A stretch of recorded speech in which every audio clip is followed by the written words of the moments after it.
সুপ্রিয় ছাত্রছাত্রীবৃন্দ, আমরা আজ উপস্থিত হয়েছি অনলাইন ক্লাস নেওয়ার জন্য।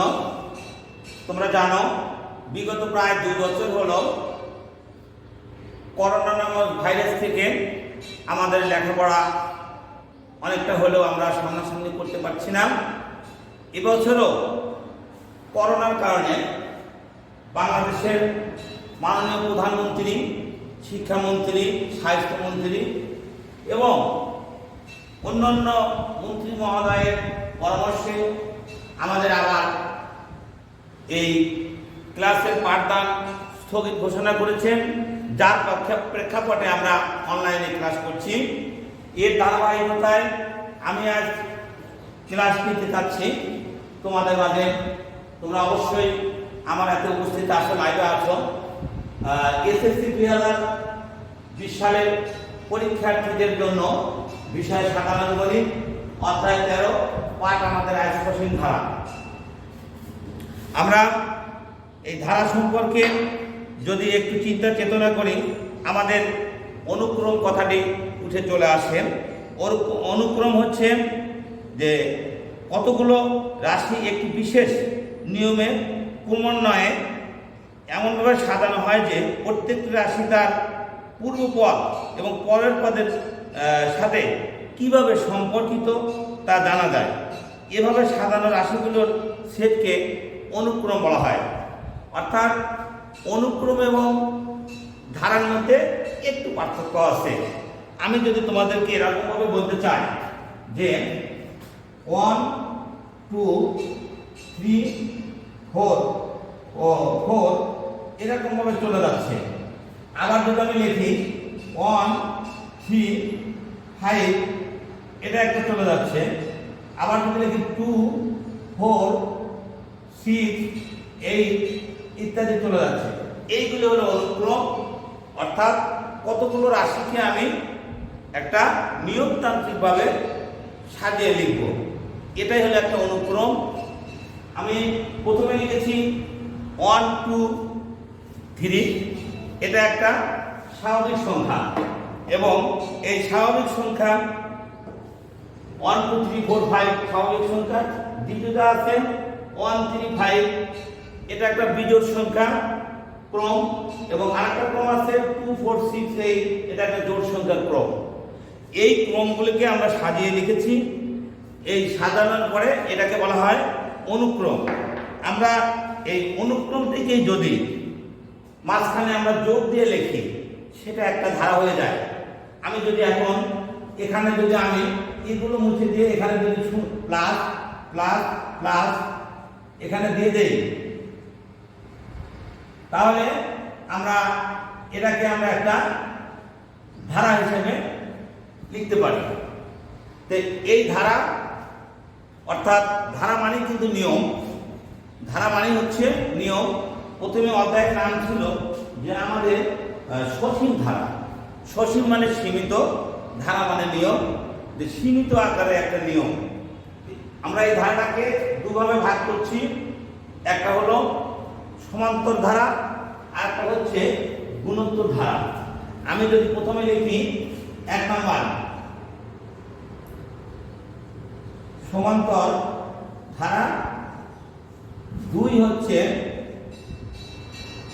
গুণোত্তর ধারা।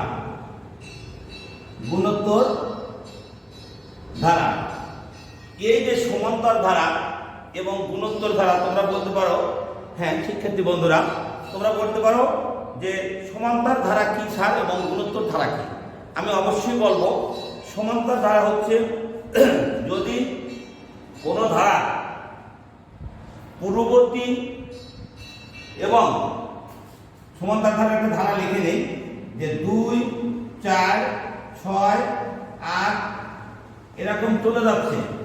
যদি আমরা কোনো ধারা দ্বিতীয় পদ থেকে প্রথম পদ অথবা তৃতীয় পদ থেকে দ্বিতীয় পদ, চতুর্থ পদ থেকে তৃতীয় পদ, অর্থাৎ পরবর্তী পদ থেকে পূর্ববর্তী পদ বিয়োগ দিলে এই বিয়োগফলগুলি যদি সর্বদা একই হয় তখন সেই ধারাকে সমান্তর ধারা বলা হয়। আমি আবার বলছি, সমান্তর ধারা হচ্ছে যদি পূর্ববর্তী পদ থেকে পরের পদ থেকে পূর্ববর্তী পদ, পরের পদ থেকে পূর্ববর্তী পদ বিয়োগ দেওয়ার পরে এদের নিয়মতান্ত্রিকভাবে বা সর্বদা যদি একই হয় তখন তাকে সমান্তর ধারা বলা হয়। আমরা এই ক্ষেত্রে যে 4 বিয়োগ 2 সমান 2 এবং 6 বিয়োগ 4 2, 8 বিয়োগ 6 2 হবে। প্রতি ক্ষেত্রে আমাদের পার্থক্যটা দেখতে পাচ্ছি কত? 2। তাহলে এই ক্ষেত্রে শিক্ষার্থী বন্ধুরা আমরা বলতে পারি যে সাধারণ অন্তর প্রতি ক্ষেত্রে হলো 2 করে। সাধারণ অন্তর মানে বিয়োগফল, এবং এই সাধারণ অন্তরকে আমরা b দ্বারা প্রকাশ করি। তাহলে এই সমান্তর ধারার যে পদগুলো আছে, পদ তো প্রথম পদ, দ্বিতীয় পদ, তৃতীয় পদ, এরকম ডট ডট ডট চলে যেতে পারে। লাস্টে পদ সংখ্যা দেওয়াও থাকতে পারে, পদ সংখ্যা না দেওয়া থাকতে পারে। এই ধারাতে আমাদের কিছু সাংকেতিক চিহ্ন ব্যবহার করব। সাংকেতিক চিহ্নগুলো হচ্ছে যে আমরা ধারা প্রথম পদ সাধারণত তাকে আমরা এ দ্বারা প্রকাশ করব। এখন এই যে ধরতে হবে এমনটা কিন্তু কথা নাই, যে কিন্তু আমরা সাধারণত সচরাচর প্রথম পদকে এ দ্বারা ব্যবহার করি এবং সাধারণ অন্তরকে আমরা বি দ্বারা প্রকাশ করি এবং পদ সংখ্যাকে এন দ্বারা প্রকাশ করব। তাহলে কয়টা জিনিস পেলাম বন্ধুরা? আমরা এ পেলাম, ডি এবং এন। আর আরেকটা জিনিস থাকে, যদি তোমাকে বলা হয় সমষ্টি নির্ণয়ের ক্ষেত্রে, সেখানে আমরা সমষ্টি নির্ণয়ের ক্ষেত্রে আমরা ব্যবহার করব হলো এস, সমষ্টি সমান এস ব্যবহার করব। এই সাংকেতিক চিহ্নগুলি দ্বারা আমরা এই ধারার আমরা সমস্যার সমাধানগুলো করার চেষ্টা করব। তো এই ধারা নির্ণয়ের সমান্তর ধারাতে সাধারণত দুটি জিনিস চাওয়া হয়, যে কততম পদ। হয়তো একটা ধারা আছে 2, 4, 6, 8, এই ধারার হয়তো কততম পদ হবে হলো 50। তোমাকে বলা হলো যে কততম পদ 50, তাহলে কততম, তাহলে এখানে এনটা চাওয়া হচ্ছে যে কততম মানে এন কত হবে সেই জিনিসটা এখানে চাওয়া হচ্ছে, এনতম পদ। মানে এইভাবে আস্তে আস্তে 2, 4, 6, 8 এরকম আস্তে আস্তে 50 পর্যন্ত আসতে কতটা পদ ব্যবহার করতে হবে, এই জন্য বলা হয় যে কততম পদ হলো 50 হবে। এই একটা কাহিনী। এই তম পদ ধরে নিলাম যে এন তম পদের মান হলো 50, এন তম পদের মান হচ্ছে 50।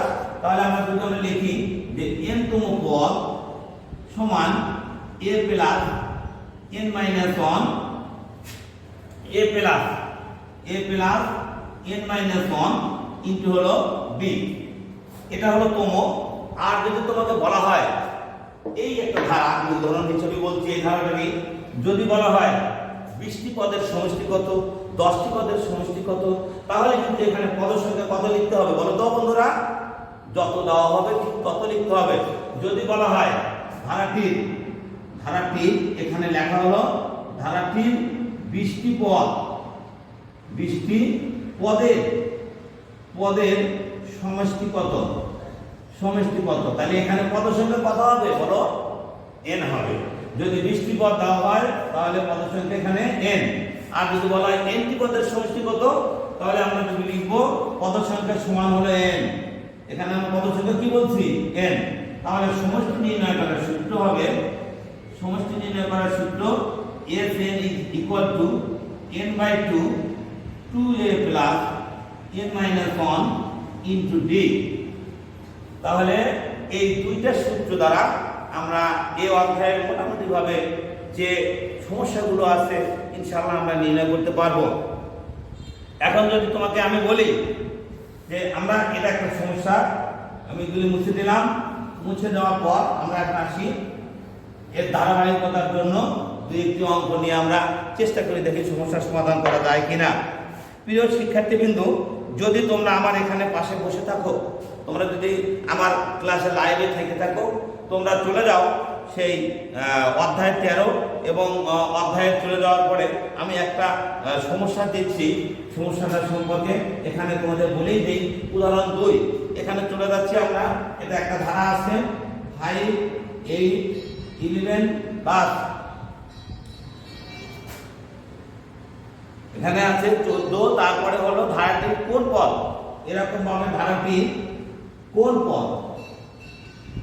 পদ দেওয়া আছে হলো ধারাটি কোন পদ 383। তাহলে প্রিয় শিক্ষার্থী, তোমাকে কিন্তু প্রশ্ন করা হলো যে ধারার কত নম্বর পদ হবে 383। আমি একটু আগে বলেছি এখানে আমরা দুইটা জিনিস নির্ণয় করতে পারবো, কততম আর সমষ্টি কততম এবং সমষ্টি কত। এর প্রেক্ষাপটে আমি যদি তোমাকে বলতে চাই এই ধারার কি কি দেওয়া আছে বলো তো, আমি এখানে লিখবো যে এখানে ধারার প্রথম পদ এর সমান কিন্তু 5। সাধারণত কি দ্বারা প্রকাশ করছি বলতো, সাধারণ অন্তর হলো ডি দ্বারা প্রকাশ করছি। সাধারণ অন্তর ডি সমান হলো 8 বিয়োগ হলো 5 সমান হলো 3। আমাকে প্রশ্ন করছে কি বলো, প্রশ্ন হচ্ছে যে এই ধারার কোন পদ 383। তাহলে কিন্তু প্রিয় শিক্ষার্থী আমি বলতে পারি যে ধরে নেই যে n-তম পদ, ধরি ধারার n-তম পদ সমান 383।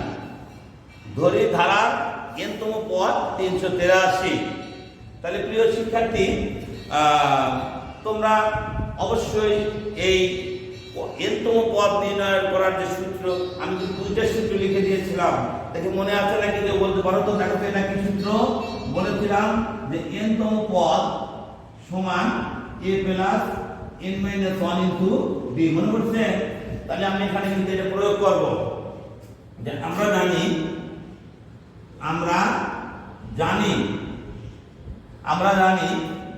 n-তম পদ সমান a plus n minus 1 into হচ্ছে b।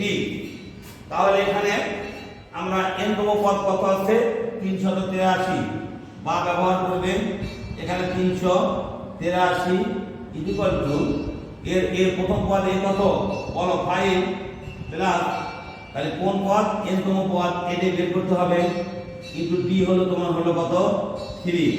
তাহলে লেখা যাবে 383 equal to 5 plus 3n minus 3।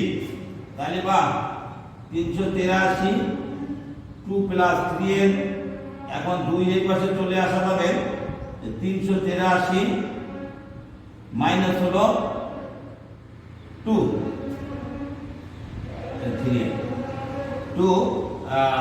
এখানে ইকুয়াল টু হলো 3n। আমি এখন একটু উপরে চলে যাচ্ছি, নিচে দেখা যাবে কিনা এটা একটু ব্যাপার। তাহলে 383 কে বিয়োগ দিলে 381 ইকুয়াল টু কিন্তু 3n। তোমরা একটু খেয়াল করে লিখে নাও, আমি কিন্তু আবার এটা মুছে দিলে আর হয়তো পাবো না। একটু খেয়াল করে দেখো, আমার প্রথমে ধারা ছিল, একটা ধারা দেওয়া আছে, ধারা 5, 8, 11, 14 যোগ কোন পদ 383। আমি এখানে ধারার প্রথম পদ a হিসাবে 5 আছে, d আছে হলো দ্বিতীয় পদ বিয়োগ প্রথম পদ, তার 3 আছে। ধারার n-তম পদ ধরে নিয়েছি 383। সূত্র আমরা জানি n-তম পদ সমান a plus n minus 1 into b। আমি এটাকে সমাধান আকারে এর n এর মানটা বের করলে আমার হয়ে যাবে যে 383 n-তম পদ a5 n n1 বিয়োগ ইনটু আকারে b3।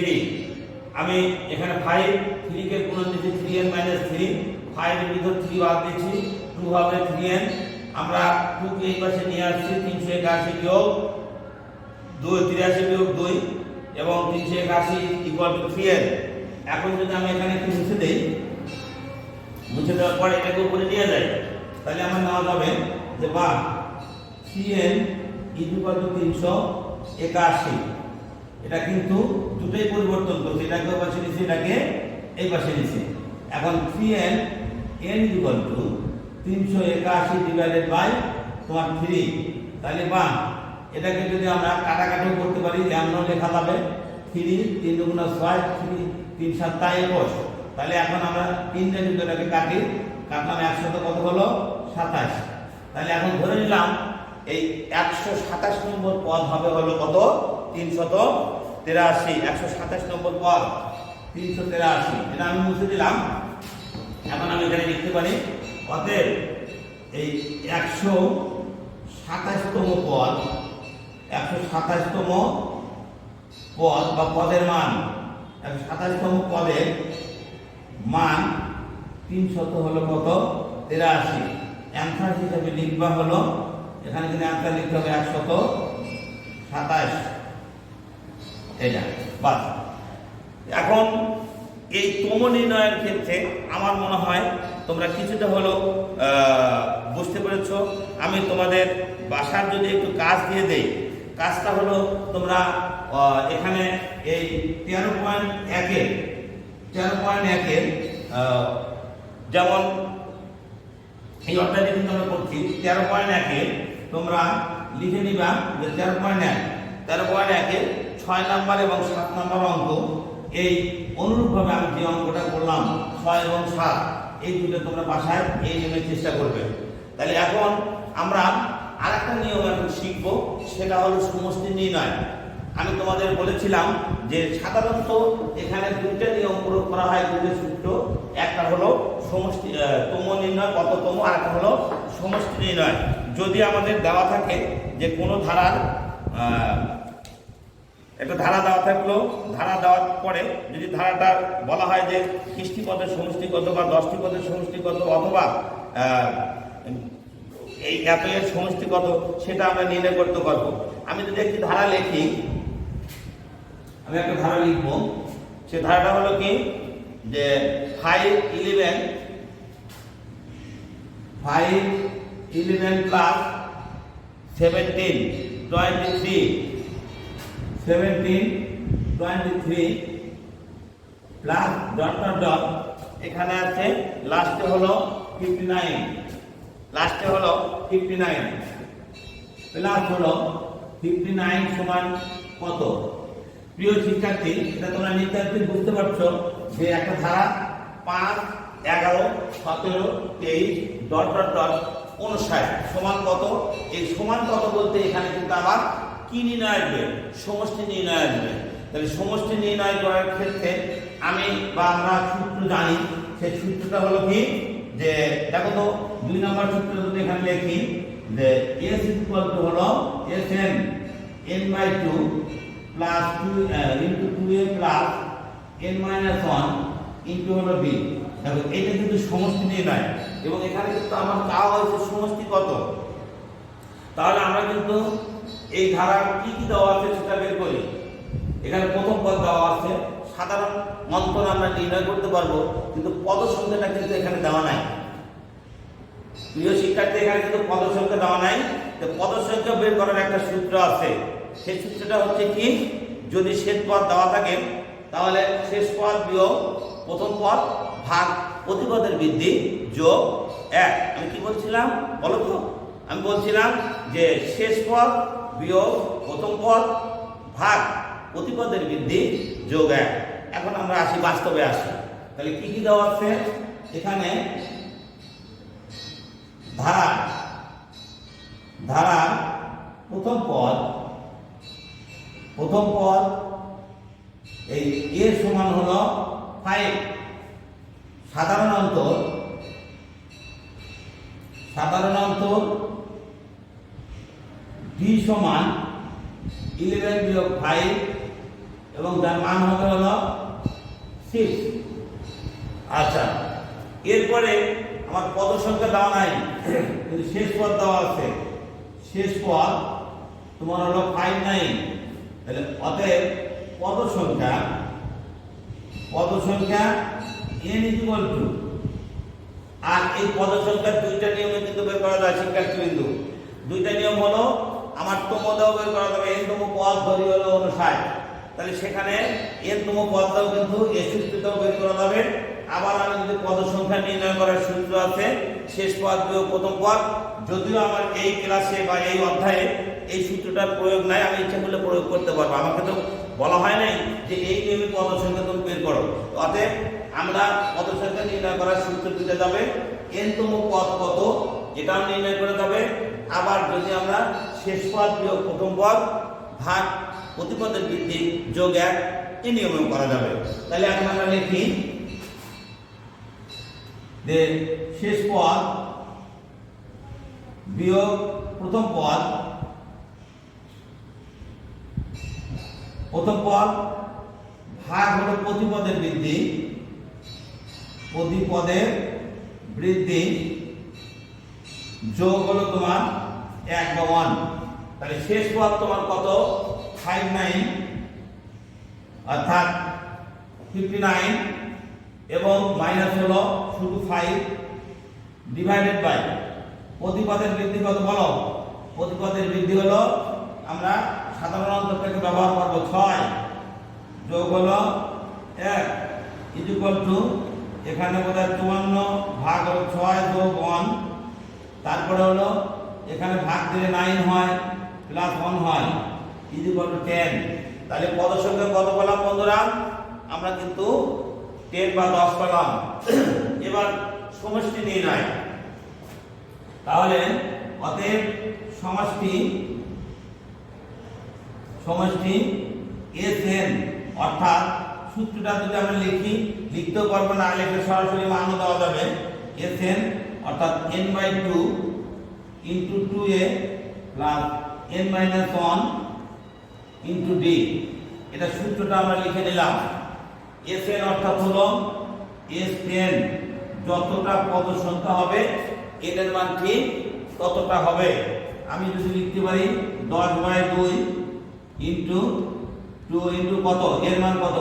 এর মান হলো বলো 5 প্লাস n এর মান কত 10 মাইনাস 1 ইন্টু d হচ্ছে কত হবে 6।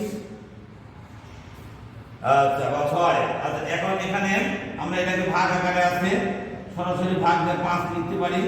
5 দুগুণা 10, 10 এর ভিতর থেকে 1 বাদ দিয়ে কত হয় 9 ইন্টু 6। আচ্ছা 6 নং 54 হবে, তাহলে 5 ইন্টু 10 ইন্টু এখানে 6 নং গুণ দিলে 54 হয়। আচ্ছা তাহলে 5 ইন্টু এটা যোগ করলে 64, তাহলে কত হবে? এখন এর গুণন দিয়ে দাও, 4 × 4 = 0, 5 × 6 = 30, 2 হলো 32, তাহলে এটি হলো তোমার অ্যানসার। তাহলে প্রিয় শিক্ষার্থীবৃন্দ, আমার মনে হয় আমি দুইটা জিনিস শিখালাম এই অধ্যায়ে। একটা হলো যে কততম পদ হয়তো কি হবে, কত এত হবে, আর একটা নির্ণয় করলাম কি সমষ্টি নির্ণয়। তা আমি যদি এই পাঠের যদি পুনরাবৃত্তি করি, পুনরাবৃত্তির আগে তোমাদের আমি একটা মাত্র কাজ দিয়ে দেব। সেটা হলো যদি তোমাকে লিখে দেই যে এই ধারাটার সমষ্টি কত তোমরা এটা বের করে নিয়ে আসবা, উঠানোর দরকার হলে উঠাবা, না হলে আমি একটু মুছে দিলাম, মুছে দিয়ে তোমাদের আরেকটা ভাষার কাজ দিয়ে দিলাম। সেটা হলো যে 29 যোগ 25 যোগ আমাদের হবে হলো 21 যোগ ডট ডট ডট মাইনাস 23। এখানে কিন্তু এটা কিন্তু মাইনাস হবে, -23 সমান হলো কত? অর্থাৎ এটা সমষ্টি নির্ণয়। আর বিগততম নির্ণয় দিলাম। এই পাঠের যদি আমি একটু পুনরাবৃত্তি করতে চাই, আমরা এতক্ষণ যা শিখলাম প্রিয় শিক্ষার্থী, তোমরা এতক্ষণ যা আমি যা পড়াতে পারলাম সেটা তোমরা দেখে বুঝতে পারছো কিনা? আমাদের এই অধ্যায়টা ছিল অধ্যায় 13, পাঠ ছিল সসীম ধারা। সসীম অর্থাৎ হলো সীমিত, ধারা মানে কোনো নিয়ম। তাহলে সীমিত আকারে কোনো নিয়ম, এই নিয়মটা আমরা করতে গেলে আমাদের প্রথমে চলে আসে অনুক্রম। অনুক্রম এবং ধারা দুটার মধ্যে একটু পার্থক্য আছে। কোনো রাশি বা পদগুলিকে যদি কোনো নিয়মতান্ত্রিক ভাবে যে পূর্বের পদ এবং পরের পদ কিভাবে সাজানো হবে সেই সাজানো লেখাকে বলা হয় হলো একটা অনুক্রম। এবং এই অনুক্রমটাই যদি আমরা যখন যোগ চিহ্ন দ্বারা লিখবো তখন সেটা হয়ে যাবে হলো ধারা। এখন এটা যতক্ষণ আমি এইভাবে যদি দিয়ে রাখতাম কমা কমা, এটা দিতাম না, এটাকে বলা হলো একটা অনুক্রম। আর এইটাকে যখন আমি লিখছি যে 29, 25 এবং 21, এটা কিন্তু একটা হয়ে গেছে কি ধারা। তাহলে আমি বোধহয় বুঝতে পারছি অনুক্রম এবং ধারার মধ্যে কতটুকু পার্থক্য। আর এই ধারাটা আমরা কি করছি, কয় ভাগে ভাগ করছি? সাধারণত এখানে আমাদের দরকার দুইটা ভাগে ভাগ আছে। একটা হচ্ছে সমান্তর ধারা আর একটা হলো গুণোত্তর ধারা। সমান্তর ধারা কাকে বলা হয়? সমান্তর ধারা হচ্ছে যে যদি পরপর দুইটি পদের অর্থাৎ পূর্ববর্তী পদ থেকে পরের পদ সর্বদা তাদের অন্তর অথবা বিয়োগফল সমান থাকে, তখন তাদেরকে বলা হবে হলো সমান্তর ধারা। যে পূর্ববর্তী পদ থেকে পরের পদ সর্বদা বিয়োগফল 1। আর গুণোত্তর ধারা হলো যে পরপর দুইটি ধারার অর্থাৎ পরের পূর্ববর্তী পদ এবং পরের পদের যে অনুপাত সর্বদা সমান থাকে, সেটাকে বলা হবে গুণোত্তর ধারা। আজ আমি সমান্তর ধারা নিয়ে আলোচনা করছি। সমান্তর ধারার আলোচনা করতে গেলে আমাদের এই অধ্যায়ে আমাদের দুইটা সূত্র প্রয়োগ করতে হবে। যদি বলি যে n-তম পদ তাহলে a plus n minus 1 to d। যদি বলি সমষ্টি তাহলে s এর ইকুয়াল টু হলো n minus 2 n by 2 2a plus n minus 1 into হলো d। এখন আমরা প্রশ্নে আসি যাই, বলতে পারে যে স্যার আমাদের এটা কি, বিটা কি, এনটা কি? এ হলো কোন ধারা, সাধারণত কোন ধারার একে আমরা প্রথম পদকে এ দ্বারা চিহ্নিত করি বা প্রকাশ করি, এবং সাধারণ অন্তরকে আমরা এখানে কি দ্বারা প্রকাশ করছি? ডি দ্বারা প্রকাশ করছি। আর এই যে এন হলো তোমার পদ সংখ্যা, কত 12টা পদের সমষ্টি, অথবা কত নম্বর পদ 382 বা 383 বা 84 ইত্যাদি ইত্যাদি আমরা এগুলি নির্ণয় করতে পারি। মূলত হলো এ, ডি এবং হলো এন। যে কোনো এই তিনটা জিনিস আমাদের জানা থাকলে আমরা কত নম্বর বের করতে পারবো, জানা থাকলে আমরা সমষ্টি নির্ণয় করতে পারবো। হ্যাঁ প্রিয় শিক্ষার্থী, যদি পদ সংখ্যা দেওয়া থাকে, আমরা আরেকটু শিখলাম যে পদ সংখ্যা যদি দেওয়া থাকে যে 12 পদ কত, 13 পদের সমষ্টি কত ইত্যাদি যেগুলি দেওয়া থাকে, তাহলে তো কোনো কথাই নাই। আর যদি পদ সংখ্যা তোমাদের দেওয়া না থাকে তাহলে সেক্ষেত্রে অবশ্যই পদ সংখ্যাটা বের করে নিতে হবে। আর এই পদ সংখ্যা বের করার নিয়ম হলো, যদি তোমার এ দানা থাকে, যদি তোমার ডি দানা থাকে, এবং যদি তোমার শেষ পদ অথবা প্রথম কত নম্বর পদ দানা থাকে, তাহলে তোমাদের বের করলেও চলবে। আবার পদ সংখ্যা বের করার আরেকটা সূত্র আমি লিখে দিয়েছিলাম, সেটা হলো কি যে শেষ পদ বিয়োগ প্রথম পদ ভাগ প্রতিপদের বৃদ্ধি যোগ হচ্ছে 1। এভাবে পদ সংখ্যা আমরা বের করে নিতে পারি। তোমরা পরবর্তীতে আমরা এই অধ্যায় তো আমরা করবই, সসীম ধারার আরও কিছু বা সমান্তর ধারার আরও কিছু নিয়ম আছে, নিয়মগুলো আমরা পরবর্তী ক্লাসে বা অঙ্কগুলো একটু দেখব। আর এর ফাঁকে আমি যে দুটা নিয়ম দিলাম, এই নিয়ম অনুসারে যতগুলো অঙ্ক আছে তোমরা করবা। করার প্রেক্ষাপটে যদি কোনো সমস্যা হয়, সেই সমস্যাগুলো লাইভে এসে আমাকে হয় কমেন্ট করবে, অথবা তোমরা কমেন্ট করে জানিয়ে দিবে যে স্যার আমরা এই জিনিসটা আমাদের এখানে সমস্যা, এবং আমার নাম্বারও দেওয়া আছে, তোমরা আমার নাম্বার দিও, আমার গ্রুপে এসে নাম্বার দিও, আমাকে কল করে অথবা মেসেজ করে আমাকে জানতে পারবে। আচ্ছা, শেষ কথা হলো কি যে করোনা একটা মহামারী ব্যাধি, কতদিন কিভাবে শেষ হবে এটা বলার তুমি বলতে পারছি না, বা যারা বিশেষজ্ঞ আছে তেনারাও কিন্তু সুনির্দিষ্ট কোনো ধারণা দিতে পারছেন না। বিধায় লেখাপড়া আমাদের চালিয়ে যেতে হবে, লেখাপড়া বন্ধ রাখা যাবে না। অনলাইনে একটা পাঠদান পদ্ধতি, এই পদ্ধতিতে আমরা লাইভে এসে বা আমরা ইউটিউব দেখে, অথবা আমাদের যে স্কুলের পেজ আছে সনাতন মুসলিম উচ্চবিদ্যালয়ের পেজে এসে আমরা আমাদের সমস্যাগুলো নিয়ে আমরা চেষ্টা করব যে সমাধান করতে। তোমরা আমাদের সমস্যাগুলো তুলে ধরবে, যাতে আমরা আমাদের পড়াশোনা চালিয়ে যেতে পারি, এবং তোমাদের কোনো ক্রমেই এই পাঠদান থেকে বিরত থাকা যাবে না। বিশেষ করে আমি কিন্তু আজ ক্লাস করলাম 2022 সালের যারা পরীক্ষার্থীদের জন্য। তোমাদের সংক্ষিপ্ত আকারে সিলেবাস দেওয়া আছে, এই সিলেবাসের বাইরে হয়তো বা প্রশ্ন হবে না এবং এর উপরে নির্ভরশীল তোমরা তোমাদের পড়ালেখা চালিয়ে যেতে হবে। কখন কোন নিয়ম হয় সেটা নিয়ম অনুসারে দেখা যাবে, তবে আপাতত যে নিয়মগুলো আছে তা আমাদের সকল বিষয়ের উপরে প্রস্তুতি নিতে হবে। আর এই সকল বিষয়ের উপর প্রস্তুতি নিলে আমরা চিন্তা করে দেখতে পাচ্ছি যে কোনো কিন্তু সময় নেই, সময় অবশ্যই কম।